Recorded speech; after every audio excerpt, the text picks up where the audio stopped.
Good day everyone, I'm Janleigh M, a first-year Bachelor of Physical Education student from Mariano Marcos State University. For this video, I'm going to show you and discuss the anatomical terms of movement. First, let me define what is anatomical terms of movements. Anatomical terms of movements are used to describe the movements of actions of a muscle upon the skeleton. We have multiple joints that moves in a unique way, which makes the terms like up, down, and sideways won't be used. That is when anatomical terms of movements applied. Anatomical position is defined as standing up straight with the body at rest. Most of the movements have an opposite movement, and it is also known as antagonistic movement.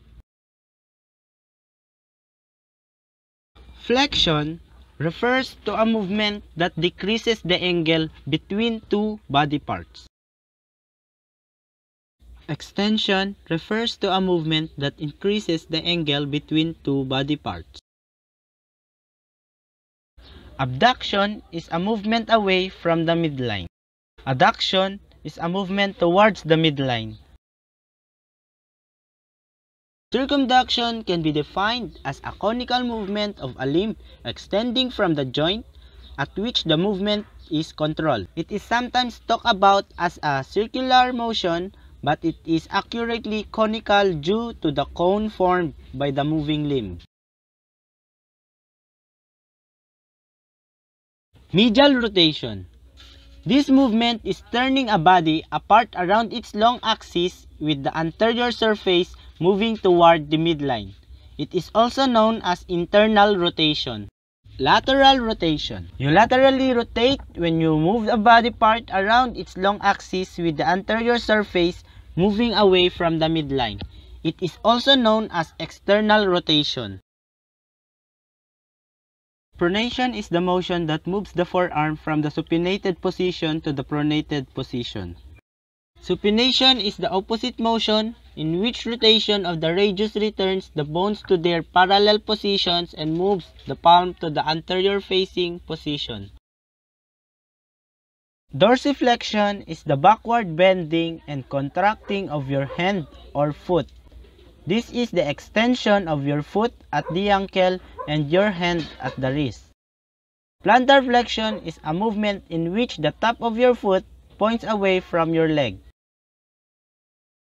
Inversion involves the movement of the sole towards the median plane. Eversion involves the movement of the sole away from the median plane. Protraction describes the anterolateral movement of the scapula on the thoracic wall that allows the shoulder to move anteriorly. Retraction refers to the posteromedial movement of the scapula on the thoracic wall, which causes the shoulder region to move posteriorly. Depression refers to movement in an inferior direction. Elevation refers to movement in a superior direction. Opposition is the thumb movement that brings the tip of the thumb in contact with the tip of a finger. Reposition is a movement of returning the thumb to its anatomical position next to the index finger. Lateral excursion moves the mandible away from the midline towards either the right or left side. Medial excursion returns the mandible to its resting position at the midline.